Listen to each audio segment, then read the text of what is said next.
Welcome to this edition of Art at the Clayton Center. This is the July exhibit. Each month, Clayton Visual Arts, with support from the town of Clayton, has an art opening here at the Clayton Center. And this month we are very pleased to have two of Johnston County's finest artists. Mr. Dan Lee, who is primarily a portrait painter, but he does still lifes, and he's pretty versatile. And he's a professional painter. Rare that we have a guy who actually makes a living painting. Most of our painters seem to be Johnny-come-latelys. The other painter is Doug Strickland. Doug Strickland is from Benson. Dan Lee, by the way, is from Four Oaks. Doug Strickland is an award-winning artist. He's primarily oil on canvas. I call him the Norman Rockwell of Johnston County. The work that you see here is some of his, and it's just spectacular. The detail, you just have to come and see it. TV is fine, but see this stuff in person and you'll really appreciate it. The exhibit will be here hanging until July 31st, so it'll be here the entire rest of the month. And I hope you'll have an opportunity to come down and see the art at the Clayton Center.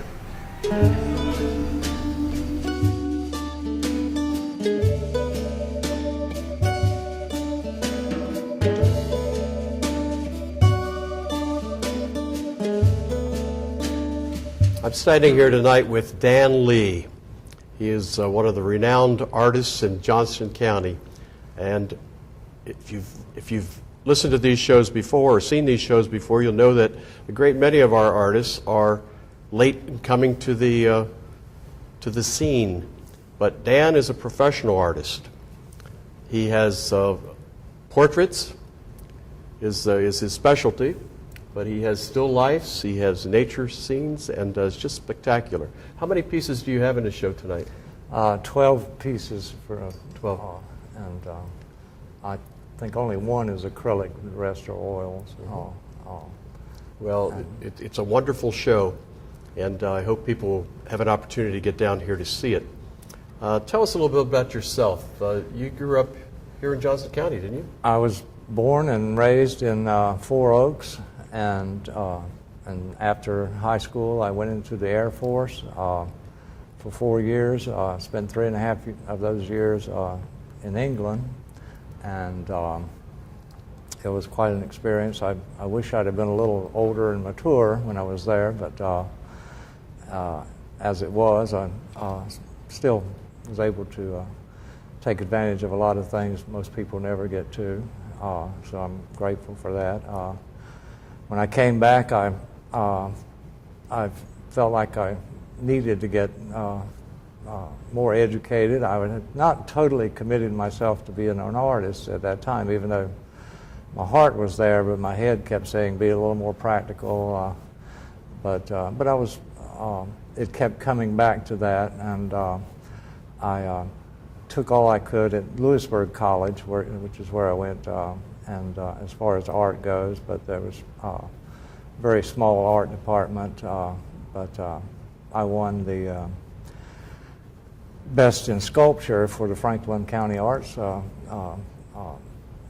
Festival they had there, and that was a big motivator. But I had done a lot of charcoals. I started doing charcoals there, and during the summer months I'd travel around North Carolina and malls and doing quick sketch charcoals, and it was fun, but it was a gypsy style. It's a struggling artist space. Yeah, exactly. And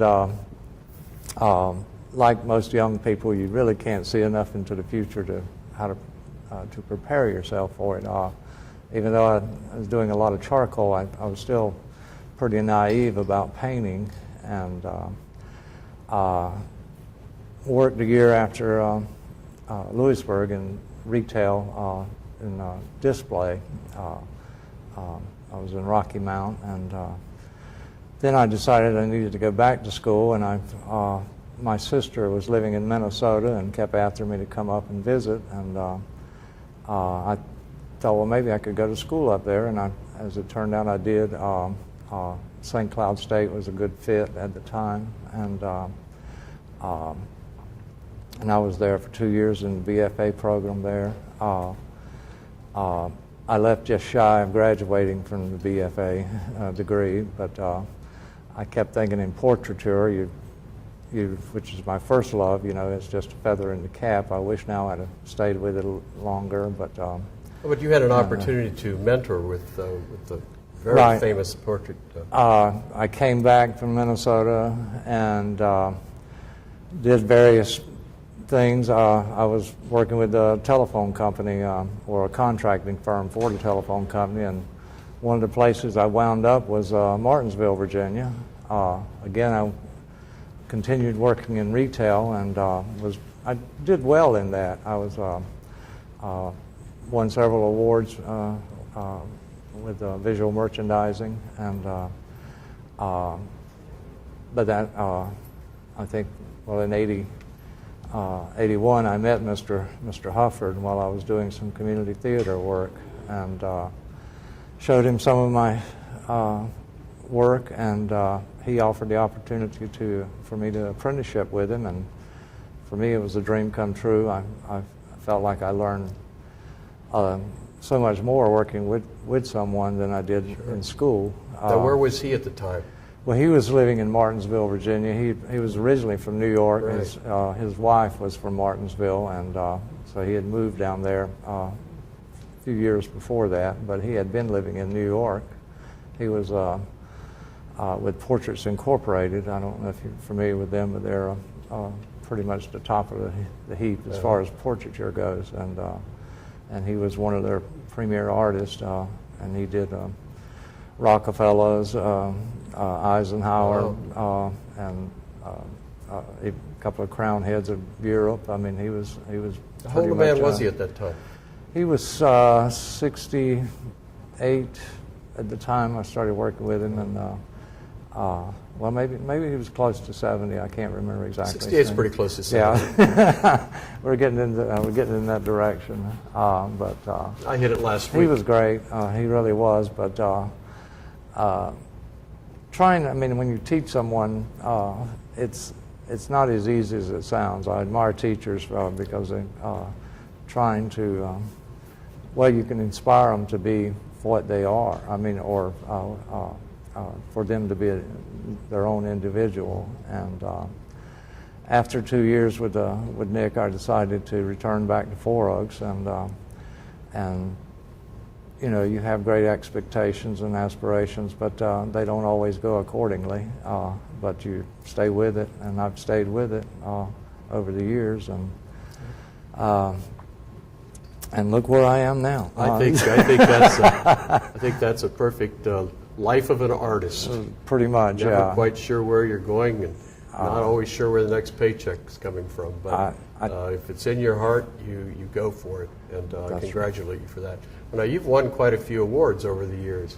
Most recently, I think you won, what is that award, the Faces of North Carolina? Faces of North Carolina Award, which is a portrait award. That's for presented the at the State Fair. Right. Okay. And it's... that was in 2011, last year. 2011.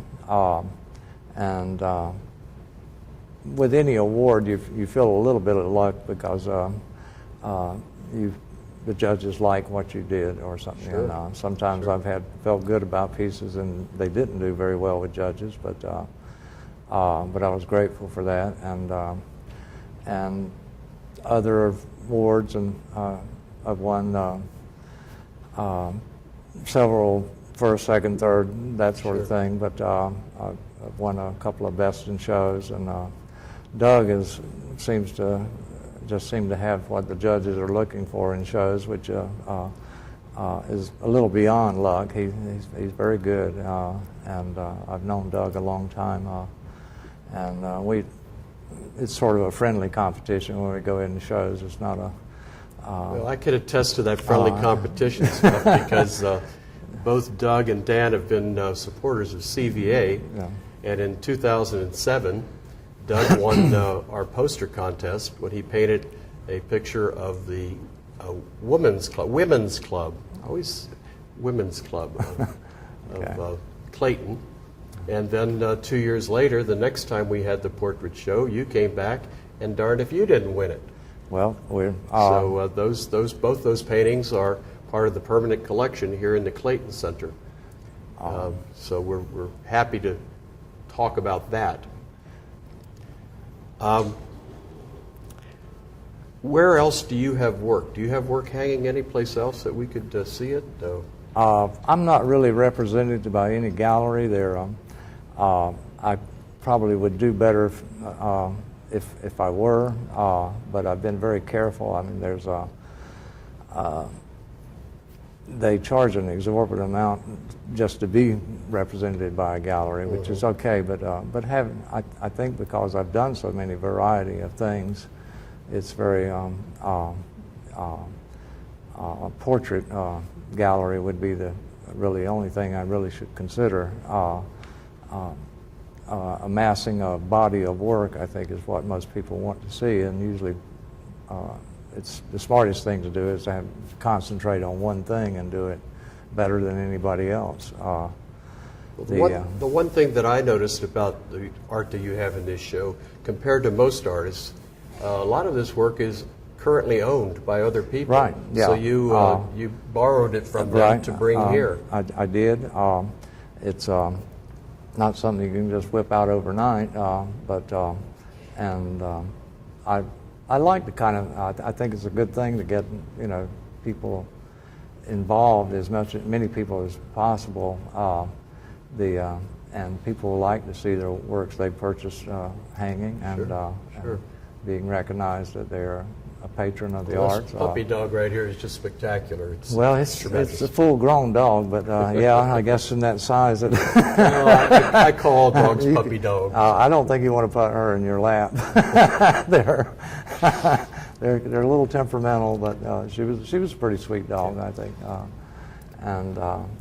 We really appreciate this. Is there anything else that you wanted to say? Portraits is not restricted to people. It can be a dog because I mean there's it's one thing to get a likeness of someone. It's another thing to feel like you've really captured their soul or their aura of that person, which makes them truly unique. I mean that should be the purpose for having a portrait. Too often it's just ego food, but yeah, I'll go with that. Generally, I like showing what makes them unique. That's really my goal when I try to do a portrait. I don't usually do a plug for an artist, but if you're looking to have a portrait done, come down here and see what this gentleman can do, and then give him a call. Dan, thank you very much. Thank you. You've been such a good supporter of Clayton Visual Arts, town of Clayton, and we really appreciate it. We appreciate your participating in our contests, and when we asked you to do this, you were ready to do it. Thank you so much. I was pleased to be exhibiting with my good friend Doug. He's been a good friend for several years, and I admire of his work. I think he likes some of the things I do. And I know he admires your work. Well, thank you very much. It's a good thing. Thank you.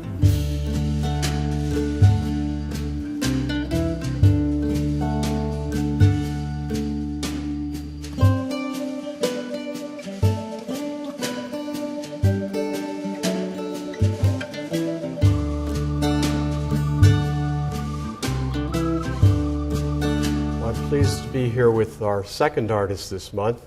This is Doug Strickland. A lot of people in the county know Doug Strickland. He's an award-winning artist, won a lot of awards. We'll talk about that a little bit more later. I have referred to him as the Norman Rockwell of Johnston County. And then I asked him whether that was an insult or a compliment, and he was polite enough to say, or nice enough to say, no, that's okay, that's okay. But you had other inspirations, other people who inspired you to get into this.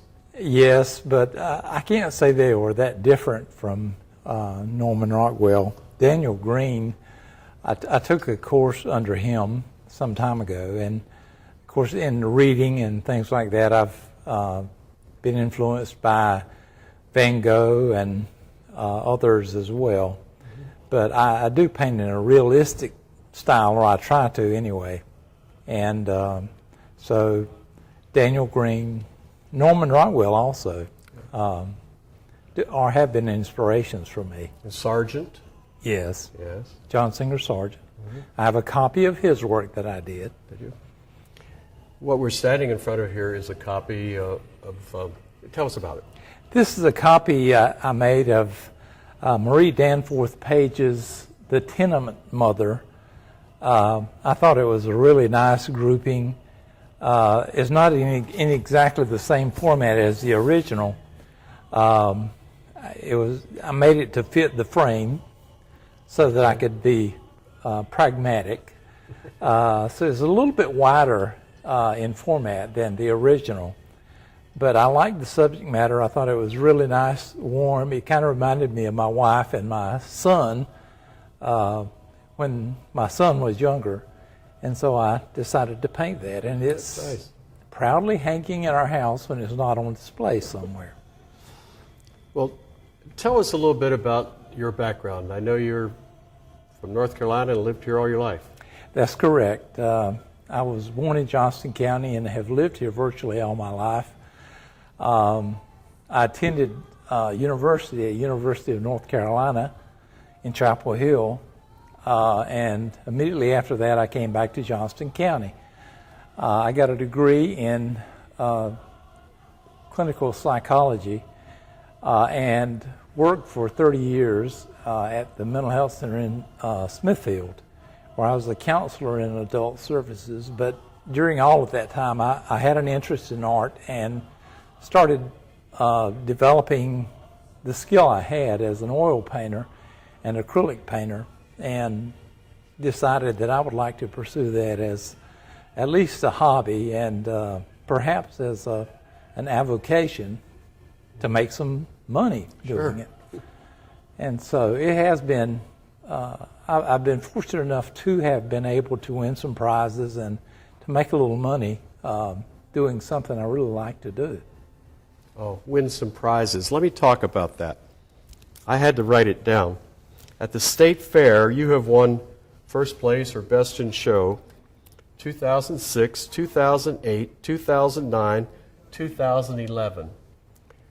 And I went back and looked at a list of your awards, and you've won 25 first place or best in show or whatever, 25 awards since 1998.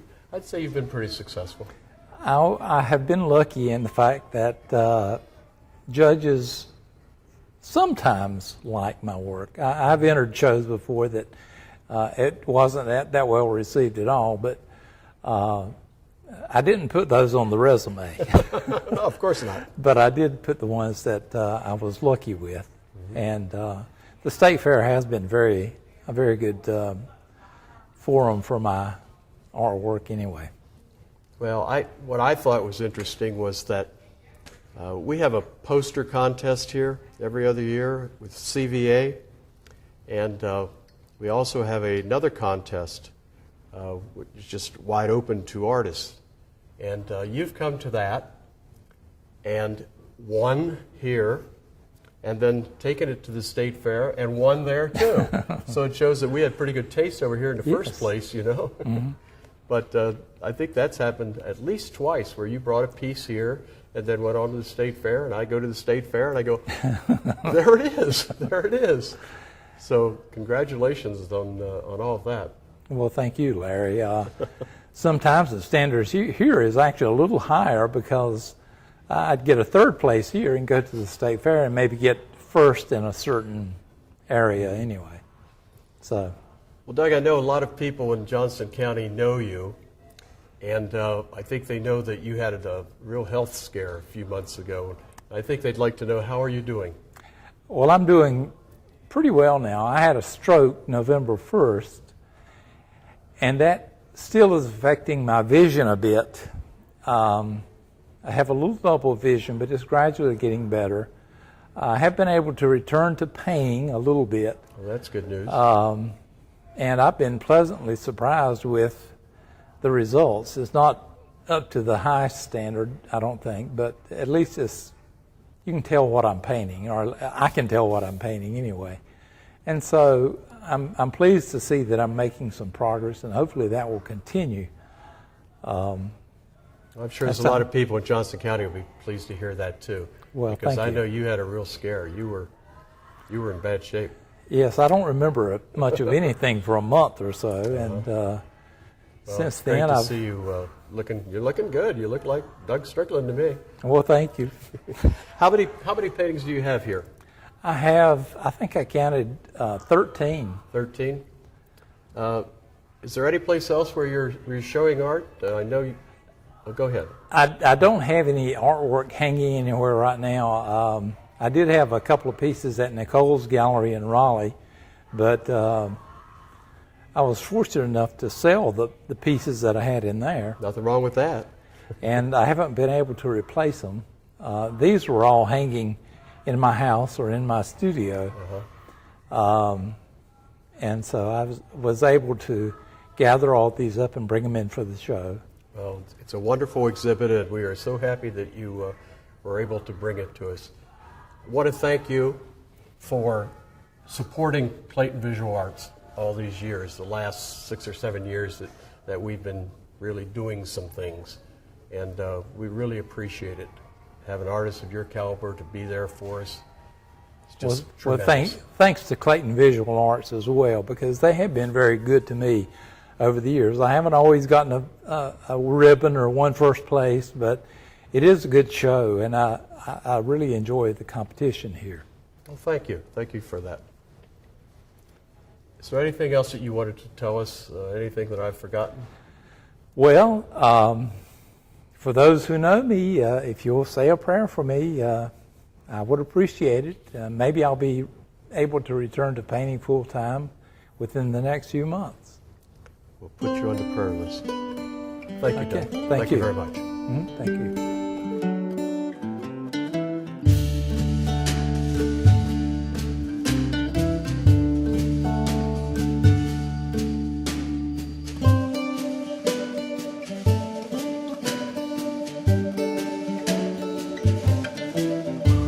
I hope you've enjoyed this edition of Art at the Clayton Center.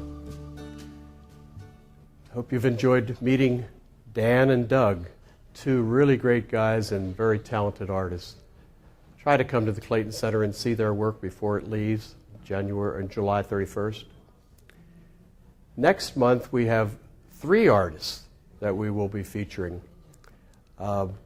Kirk Adams from Raleigh, and we have Thurman Goins, he's from the Clayton area, and Kima Richardson, also from Clayton. I think you'll enjoy it because it's varied. You will see 3 different types of art. Kima, for instance, paints with spray cans. You won't believe it. You have to see it.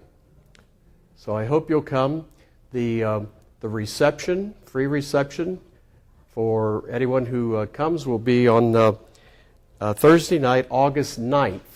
We normally say that our receptions are the first Thursday of the month, but this month it's going to be in August. It's going to be August 9th. So please come, see the art, enjoy a glass of wine, refreshments, all provided by Clayton Visual Arts and the town of Clayton.